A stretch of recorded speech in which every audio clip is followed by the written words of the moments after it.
જે પીએસઆઈએ મારા પર ખોટી ફરિયાદ કરી છે, મારા સમેત અમારા 13 આગેવાનો પર અને રાજપાડીમાં તો 70 લોકો પર. હવે 70 લોકોને મેં કોર્ટમાં તારીખોમાં કઈ રીતના લઈ જવા? એટલા લોકોને મારે કોર્ટમાં લઈને ફરિયાદ કરવાની કોર્ટ નહીં બોલાવે. એટલા માટે તમે ઘરે જવામાં મને વાંધો નથી, તમે પૂછી લો તમારા એ તપાસ અધિકારીને, ભાઈ આ એફઆઈઆર ખોટી છે, રદ કરવાના છો કે કેમ? સમારી ભરી દે તો અમે હમણાં ઘરે જઈએ. અંગ્રેજોના શાસનમાં પણ આવી પદયાત્રાઓ પર એફઆઈઆરો નથી થઈ.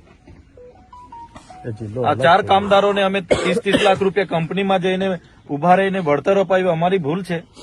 હવે માણસ મરી જાય, 10,000 કરોડની કંપની છે તો 30 લાખ આપ્યા, એમાં શું વાંધો છે? અને કંપની વાળો બિચારો તો રાજી ખુશી આપ્યા છે, તો એમાં બિચારા એફઆઈઆર બી પોતે પીએસઆઈ અરજદાર બને છે. તો આટલી તો કેવી પોલીસની મજબૂરી છે કે પીઆઈ અરજદાર બને, પીએસઆઈ અરજદાર બને? ત્યાં એટલું બધું દારૂ, ડ્રગ્સ, ઇનલીગલી બધું ચાલે છે, એના પર કેમ કાર્યવાહી કરતા નથી? અમે તો સીસીટીવી ફૂટેજ આપ્યા છે 35 જેવા, એના પર કોઈ કાર્યવાહી નથી. અમારા પર ઉપરા છાપરી રાતોરાત 2 એફઆઈઆર થઈ જાય 70 લોકો પર. યાર અમારે કે પછી છોડી દેવાનું છે? એટલે અમારા ન્યાય માટે અમે તો નીકળેલા છે. પોલીસને યોગ્ય લાગે પૂરવાના હોય તો પૂરી દો. તમે કેવું છો કે અમે બોલાવીશું, તો તમે અમારું બજેટ સત્ર ચાલુ થાય ત્યારે બોલાવશો? તમે અમારી આયોજનની મિટિંગો વખતે બોલાવશો? અમારા લોકોનું કામ કોણ કરશે પછી? ના, એટલે અમે આજે અમારી પાસે ટાઈમ છે, મહિનો. તમે આ ડિસેમ્બર જાન્યુઆરી છે, પૂરી દો. અમારું પછી બજેટ સત્ર ચાલુ થશે ત્યારે અમારે લોકો માટે અમારે વિધાનસભામાં બેસવું પડે છે. ત્યારે પછી તમે જેલમાં બેહાડી રાખશો તો લોકો માટે કોણ બોલશે? આમાં જેલમાં જવાનું પેલે થતું નથી. બીજું આપને જે દિવસે મીટિંગ ઉપરાછાપરી એફઆઈઆરો એટલા માટે કરેલી છે કે આ ભાઈ માથા ભારે, એટલે ખરી ચૂંટણીમાં મને અહીંથી તડીપાર કરી દીધો હતો.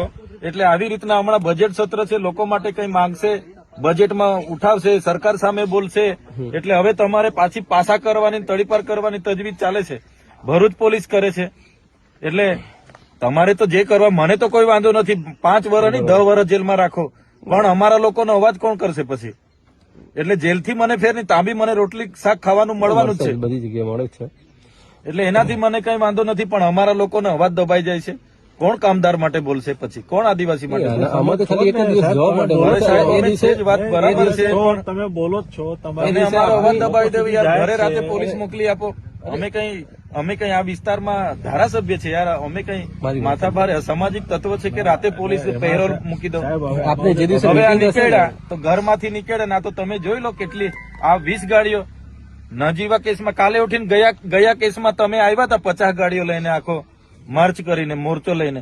તો આ લોકો બી ભરૂચ વાળા આવશે, એના કરતા આજે જ અમને હાજર થઈ કરી દો. પણ આમાં તો જે દિવસે નોટિસ આપશે તમને એ દિવસે તમે કદાચ હાજર રહી શકે કે મીટિંગ છે તો બીજી તારીખ કાલે ઉઠીને અમારા હમણાં આયોજનોના કામો ચાલુ થવાના, મીટિંગો ચાલુ થવાની, હમણાં બજેટ સત્ર અમારું ચાલે. એટલે પોલીસ કે છે કે ભાઈ અમારી ફુરસદે આવીને એટલે જેલમાં નાખી દો, એવું થોડું છે?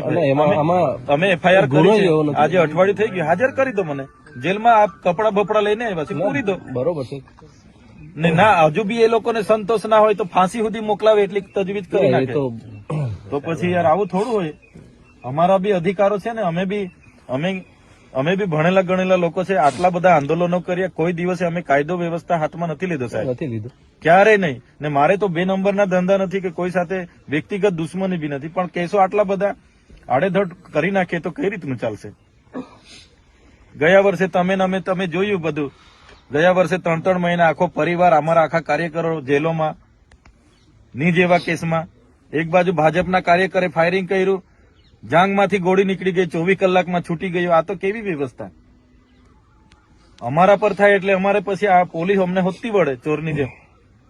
બીજા પર થાય એટલે રાતોરાત બધું સમાધાન થઈ જાય. અમે કાં ગુનો કર્યો છે? બિચારા ગરીબ પરિવારોને પૈસા તો અપાવ્યા છે, એમાં થોડી આવી કંપની વાળો ફરિયાદ કરતો તો અમને થતું કે અમારી ભૂલ થઈ. કોઈ ટ્રાફિક અડચણ વાળો ફોન કરતો કે મારી ગાડીને આ લોકો નડ્યા ને ફરિયાદ અમે રાજપાડી કરે. હવે પીઆઈ પીએસઆઈ ફરિયાદ કરે તો અમારે શું સમજવાનું સાહેબ? આ કાયદો ને વ્યવસ્થા છે.